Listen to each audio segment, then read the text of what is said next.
Oui, mes bien-aimés, c'était maintenant là une discussion entre, entre Gal et Zebul, parce que eux qui étaient vraiment les entraîneurs, les meneurs de l'équipe.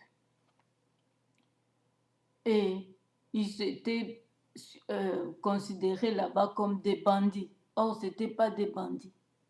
C'était des gens qui se sont, qui en avaient marre, comme chez nous aussi. Nous en avons marre. Et vous, là-bas, les présidents, vous croyez que nous sommes des bandits. Nous sommes des fous. Mais c'est Dieu lui-même qui nous a réveillés. Il nous a dit, réveillez vos consciences. On est en train de se moquer de vous, là. C'est comme eux ici. Maintenant, ils étaient en train de douter. C'est une armée qui descend des montagnes ou pas? Gal et Zabul. Alors Gal dit, et il dit, pardon, à Zabul, voici un peuple qui descend du sommet. Ils ont confirmé maintenant que c'est un peuple qui descend des montagnes. Zébul lui répondit, c'est l'ombre des montagnes que tu prends pour des hommes. Donc il doutait, Zébul doutait. Et puis Gal reprit. Gal reprenant la parole dit, c'est bien un peuple qui descend des hauteurs du pays et une troupe arrive par le chemin du chêne des vins. Zébul lui répondit, où donc est ta bouche, toi qui disais, qui est Abimelech pour que nous le servions? N'est-ce point là le peuple que tu méprisais? Marche maintenant, livre-lui bataille. Zébul parla à Gal, parce qu'entre eux, ils se disent, qui est Abimelech pour que nous le servions? Nous allons le tuer, nous allons faire ça, ça, ça. En coulisses, ce que Dieu avait mis pour se venger des sangs des innocents, c'est parler comme ça. Maintenant, en voyant maintenant l'ennemi en face, il commençait à avoir peur. Et c'est pourquoi maintenant l'un de ses frères lui rappelle, c'est pas toi qui se moquais de ce roi-là qui avait la grande gueule qui disait, qui est Abimelech? Comme nous on dit, qui sont les Rwandais pour nous? Qui sont ceci, ceci, cela? Pour que nous les servions et pour qu'ils viennent dans notre pays voler nos biens, nos richesses. N'est-ce point le peuple que tu méprisais? Marche maintenant, livre-lui bataille. Donc il envoie maintenant d'aller avec sa troupe aussi attaquer la troupe du roi. Gal s'avança à la tête des habitants de Sichem. Gal était maintenant la tête des habitants de Sichem. Et livra bataille à Abimelech. Et puis ils se sont affrontés. C'était la guerre. Poursuivi par Abimelech, il a été poursuivi par Abimelech. Il prit, et tout ça c'était qui? Les espions que Abimelech mettait par-ci par-là. C'est eux qui ont rapporté tous les manœuvres que fondaient les hommes que Dieu avait suscités pour venger le sang des innocents.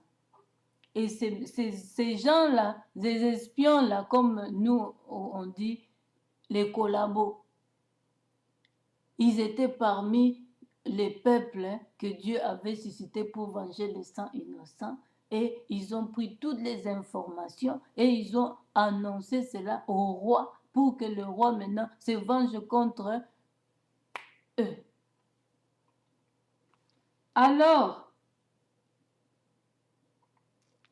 poursuivi par Abimelech, il prit la fuite devant lui. Et beaucoup d'hommes tombèrent morts jusqu'à l'entrée de la porte. Et ce roi-là a tué beaucoup d'hommes. Et Abimelech a poursuivi le chef là que Dieu avait suscité pour que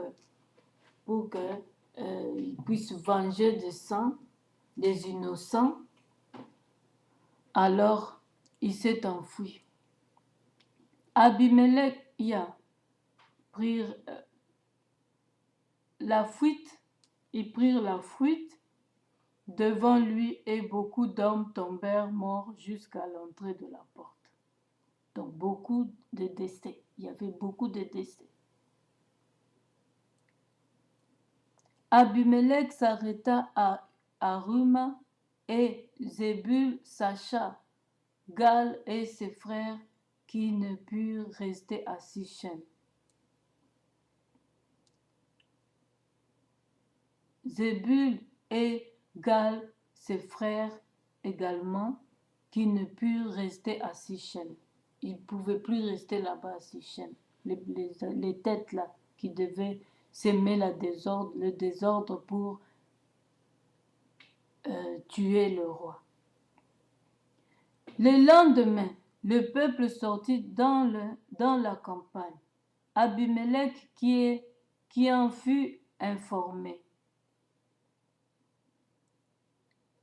Le lendemain, le peuple sortit dans la campagne, Abimelech qui en fut informé. Donc, ils étaient là toujours, les espions étaient là toujours pour informer tout au roi.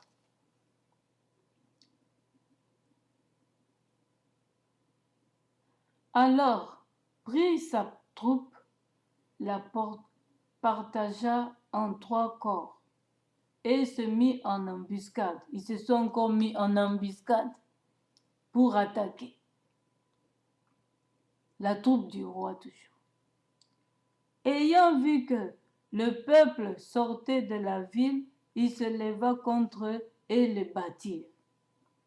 Donc, ils tuent le peuple comme ça gratuitement. Pourtant, ils en ont marre de ce qu'il fait, de ce qu'ils font, lui et son gouvernement.